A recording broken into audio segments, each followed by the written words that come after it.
Part 3. The boys on the side were all young and inexperienced.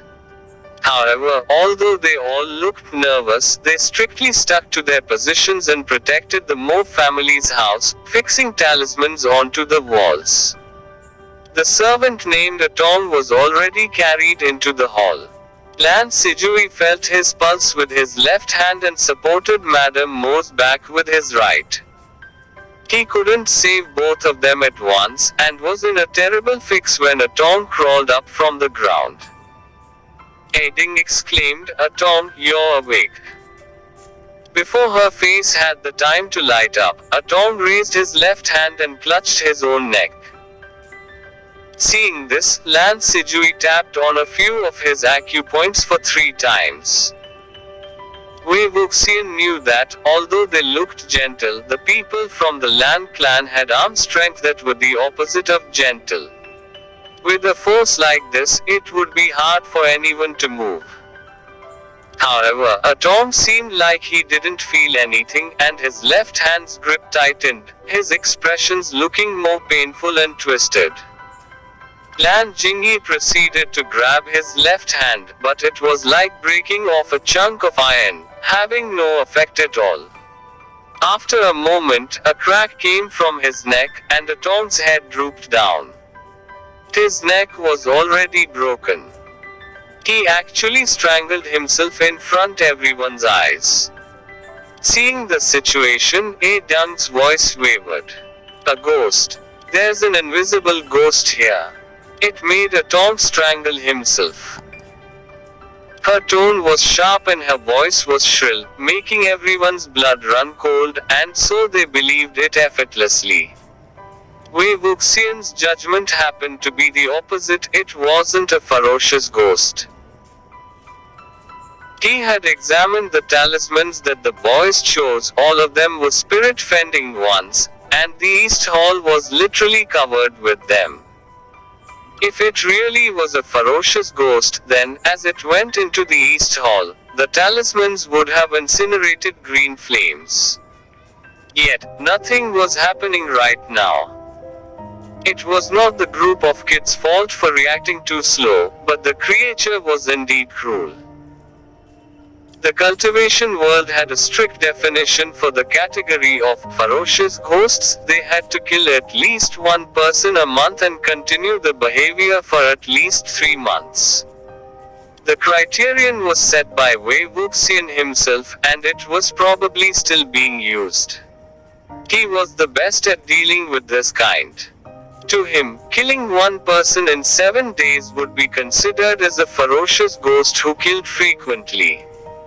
This thing killed 3 people at once, and within such a short period of time. It would be hard for even a capable cultivator to think of a solution immediately, let alone these juniors who had just started their careers. As he was thinking, the candlelight flickered. A sinister wind passed, and all of the lanterns and candles in the courtyard and the East Hall died out. The moment the lights were extinguished, screams came from everywhere. Everyone pushed and pulled, wanting to escape as fast as they could, stumbling and falling in the process. Lan Jingyi shouted, "Stay where you are and don't run. I'm gonna catch whoever runs." He wasn't merely saying this to alarm the people. In fact, evil beings loved to cause trouble in the dark and make profits in times of trouble. The worse the crying and chaos, the more likely it was to unknowingly attract danger. At times like this, being isolated or becoming nervous was extremely unsafe. However, everyone was frightened to death, so how could they still have ears for words like this? After a while, the East Hall grew quiet, with only a few light breaths and faint sobs. It was likely that only a few people were left. Amidst the dark, a fire lit up suddenly. Lan Sijui ignited a flame talisman. The fire from the flame talisman would not be extinguished by sinister winds. He used the talisman to light up the candle again, and the rest of the boys went to comfort the others. Under the light, Wei Wuxian casually looked at his wrists. Another cut had healed. After looking, he suddenly realized that there was something wrong about the number of cuts. Originally, he had 2 cuts on each of his wrists. One healed when Mo Ziyun died, and another healed when Mo Ziyuan's father died. The death of the servant, Atom, healed one more of the cuts. Adding it up, only 3 cuts should have healed, with the last cut being the deepest and most hate-filled one. But, right now, no cuts remained on his wrists. Wei Wuxian knew that Madame Mo was definitely one of Mo Zuanyu's targets of vengeance. The longest and deepest cut was probably saved for her. Yet, it had disappeared. Did Mo Zuanyu suddenly reach a point of epiphany and let go of his hate? That'd be impossible. His soul had already been sacrificed as the price for summoning Wei Wuxian. Only the death of Madame Mo could heal the wound. His gaze slowly moved towards the pale-faced Madame Mo, who recently woke up and was surrounded by everyone. Unless she was already dead. Wei Wuxian was sure that something was already possessing Madame Mo's body. If the being wasn't a spirit, then what was it? Suddenly, Aiding cried, "Hand!"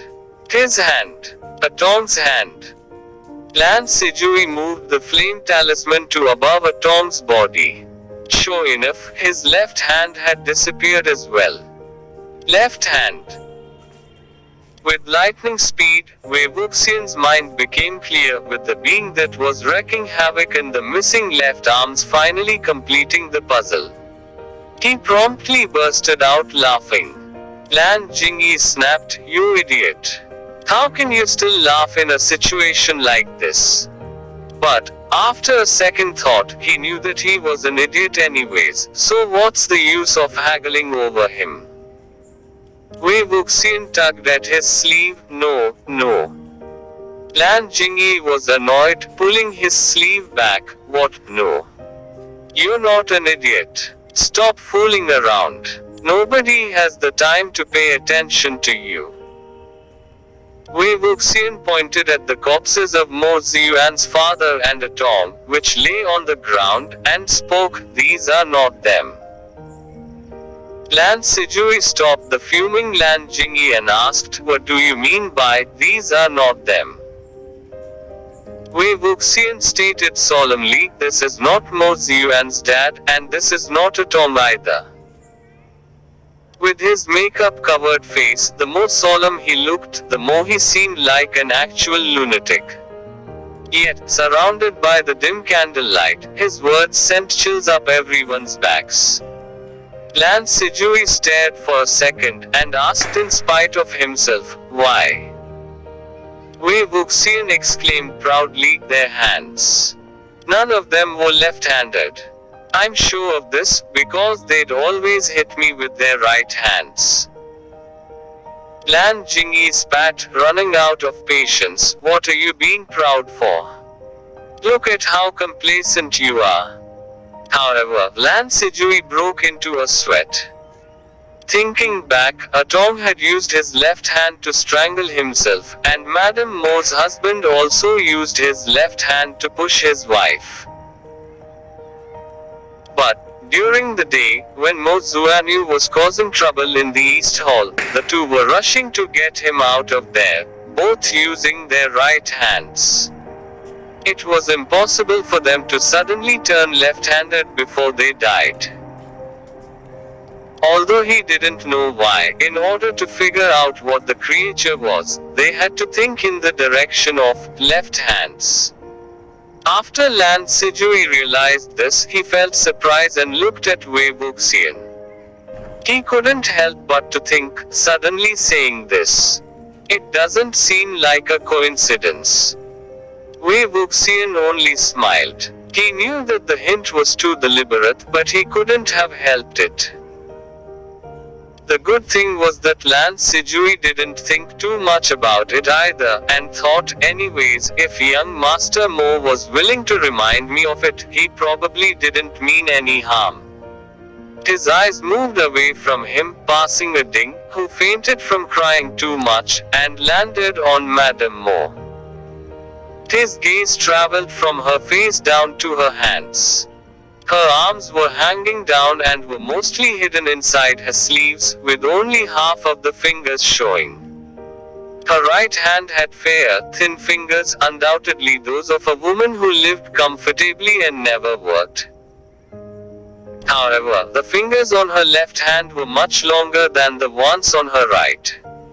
They were also thicker. The knuckles were bent, full of power. The hand isn't that of a woman's, it was a man's hand. Lance Sijui commanded, take hold of her. A few boys grabbed Madame Mo. Lance Sijui said, excuse me, and was prepared to slap down a talisman when Madame Mo's left hand suddenly twisted in an absurd way, aiming for his throat. Unless one's bones had been broken, it was impossible for a living person to twist their arm like this. She attacked quickly, and was extremely close to grabbing onto his neck, when at the same time, Lan Jingyi shouted, hey, and threw himself in front of Lance Sijui, blocking the hand for him. A flash passed, and as soon as the arm grabbed Lan Jingyi's shoulder, green flames ignited on his arm, making it loosen its grip. Lan Sijui escaped death, and was about to thank Lan Jingyi for it, when he saw that half of the latter's uniform had already been burnt to ashes, looking quite awkward. Lan Jingyi took off the other half of his uniform and scolded, fuming with rage, why did you kick me, you lunatic? Did you want to kill me? Wei Wuxian scampered away like a frightened rat, it wasn't me. It was him. Inside of the Lan clan's uniform jacket, there were compact stitchings of incantations using thin threads of the same color, included for protection. However, against strong ones like this, it could only be used once before it became invalid. During the emergency, he could only kick Lan Jingyi and use his body to protect Lan Sijui's neck. Lan Jingyi wanted to scold him again, but Madame Mo fell onto the ground, with all of the blood and flesh on her face being drained until only a thin layer of skin was left on the skull. The male arm that didn't belong to her had fallen off her shoulders. Its fingers bent freely, as if it was stretching or exercising, and the throbs of its veins were clearly visible. This was the evil being that the Phantom Attraction flag had attracted. Being dismembered was a classic example of a distressing death. It was only somewhat more dignified than the way Wei Wuxian died. Unlike the situation of being crushed to powder, the limbs and parts of the corpse would be tainted with some of the resentment of the person who died, and it would want to reunite with the other parts and die with the whole corpse. Therefore, it would come up with strategies to find the other parts of the body. If it found it, it might be satisfied and rest in peace, or it might stir up more trouble. If it couldn't find it, the body part would have to put up with the second best option. What would the second best option be? It would have to make do with the bodies of living humans. It was like this left hand eat the left hand of a living person, and replace it. After draining all of the person's blood and energy, it would abandon the body and find another container for parasitism, until it finally collected all of the other parts of its corpse. As soon as the arm had possessed a person, they would die immediately. But, before all of the flesh had been eaten, they would still be able to walk around, under its control, as if the person was still alive. After it was attracted, the first container that it found was Mozium. The second one was Mo Ziyuan's father. When Madame Mo told her husband to go away, he acted out of the norm and pushed her. Wei Wuxian originally thought that it was because he was grieving his son's death and also tired of his wife's arrogance. Now that he thought about it again, it wasn't what a father who had just lost his son should look like. It wasn't the indifference from feeling hopeless. It was a deadly tranquility, the tranquility coming from an already deceased person. The third container was a Tong, and the fourth one was Madame Mo. During the chaos from when the lights suddenly went out, the ghost hand had transferred onto her body. When Madame Mo died, the last cut on Wei Wuxian's wrists also disappeared. The boys from the Lan clan saw that, although talismans didn't work, clothing did, and all took off their coats to cover the left hand. The layers of clothing looked like a white cocoon. After a second, the ball of white clothes ignited with a whoosh, creating a green, abnormal inferno. Although it would take care of the moment, after a while, when the uniforms were completely burnt, the hand would emerge from within the ashes. While nobody was looking, Wei Wuxian ran towards the west courtyard. The 10 or so walking corpses that were subdued by the boys stood silently in the courtyard, sealed by the incantations drawn on the ground. Wei Wuxian kicked one of the symbols, destroying the entire formation. He clapped twice. Suddenly, with a jolt, the whites of the walking corpses' eyes all turned upward, as if they were woken up by a bolt of thunder. Wei Wuxian spoke, "Wake up. It's time to work." He usually didn't need complex incantations to control these corpse puppets, a straightforward command would do as well. The walking corpses in front of him moved a few quivering steps. But, as they approached Wei Wuxian, their legs grew weak and they collapsed onto the ground as if they were real humans. Wei Wuxian found it both funny and annoying. He clapped his hands again, this time lighter. However, these walking corpses were probably born in Mo village and died here as well, not having experienced life fully.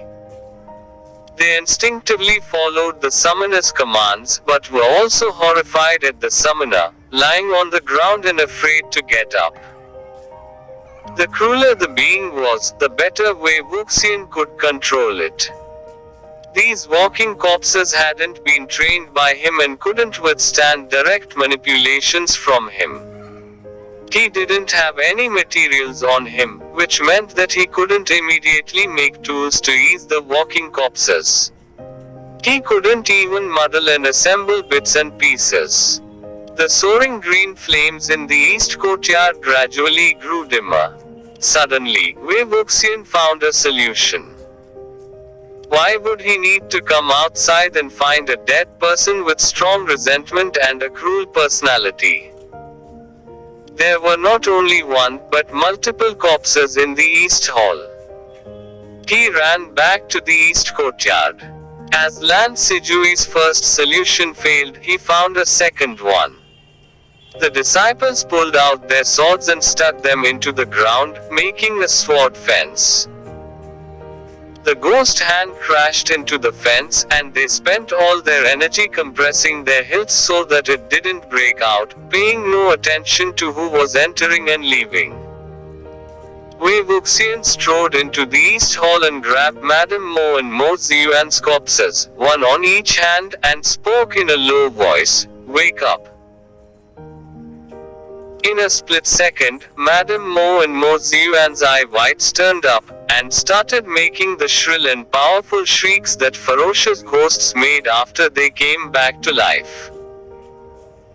Amidst the shrieks, another corpse trembled and crawled up, making the lowest and faintest shriek.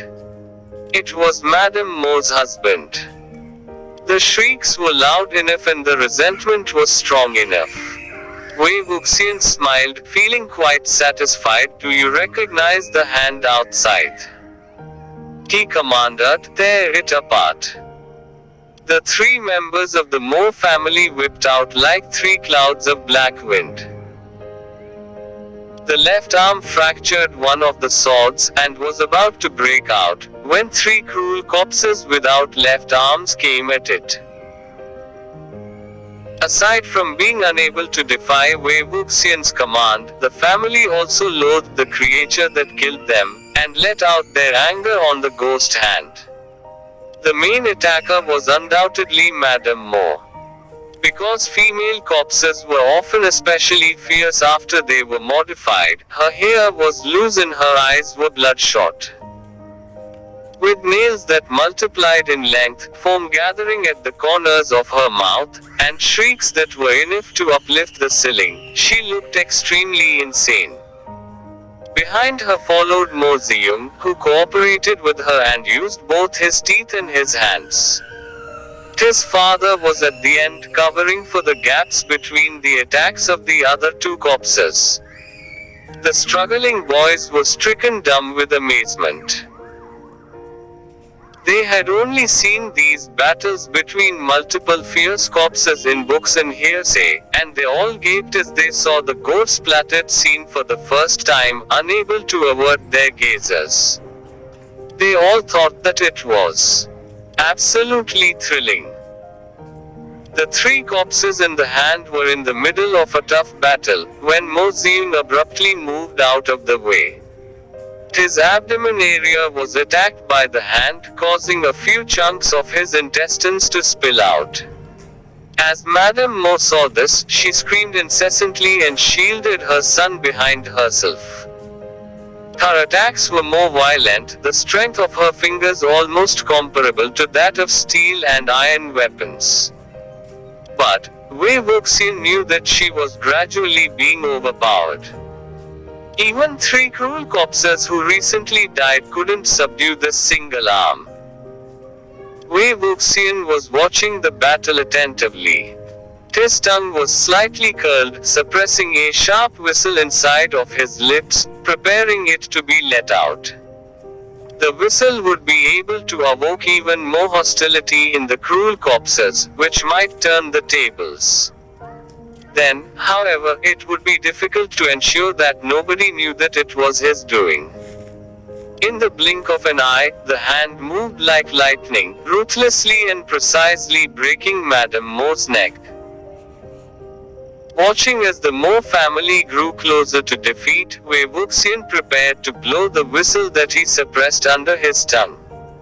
At the same time, the echoes of two strums on a stringed instrument came from far away. The sound seemed to have been played by a human. The timbre was ethereal and clear, carrying the bleak chills of wind-swept pines.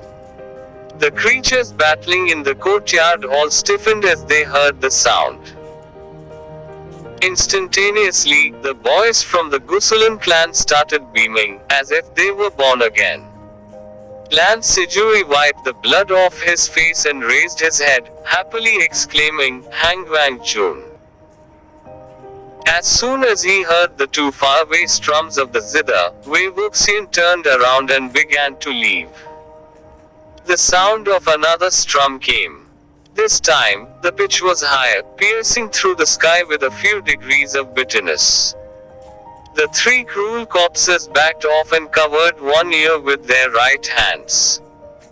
However, it was impossible to block out the eradication tone of the Gusulan clan by means such as this. They had just retreated a few steps, and slight bursting sounds came from within their skulls. Because the arm had just endured a tough fight, after hearing the sound of the strings again, it instantly fell onto the ground. Although the fingers were still flinching, the arm was unable to move.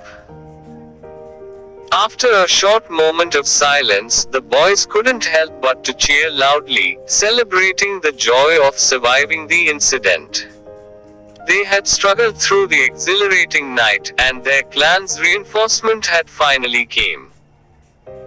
Even if they'd be punished because of reasons such as being discourteous and making noise as harmful to the clan's reputation, they didn't care. After waving towards the moon, Lan Sijui suddenly realized that someone had disappeared.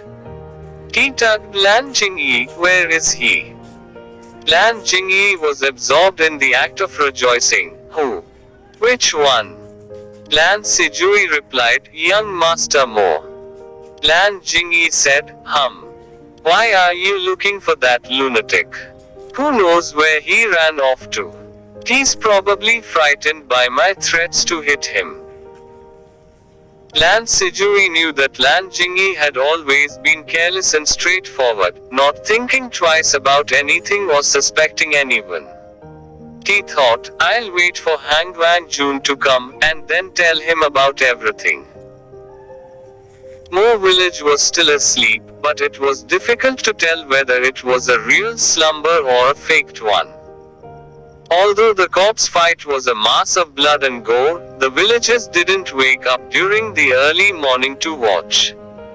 After all, even bystanders needed to choose which events to show up at. One that involved lots of screaming was definitely not the safest type. Wei Wuxian eliminated all evidence of the sacrificial formation in Mo Zuanu's room as fast as he could, and ran out the door. Unfortunately, the person who came happened to be from the Lan clan, but even more unfortunately, he happened to be Lan Wangji. This was one of the people who had fought with him before, so he should retreat quickly. He was in a hurry to find a mount, as he passed a courtyard and saw a big millstone inside. A donkey was tied to the handle, chewing on its mouth. When it saw him run over rashly, it seemed like it was surprised, and eyed him sideways as if it was a real person. Wei Wuxian made eye contact with him for 1 second, and was immediately touched by the minuscule amount of contempt in its eyes. He tried to grab onto the rope and pull it out, but the donkey complained by making a few loud noises. Therefore, Wei Wuxian had to use both his words and his strength to deceive it and get it onto the road. As dawn came over the horizon, they went off onto the main path.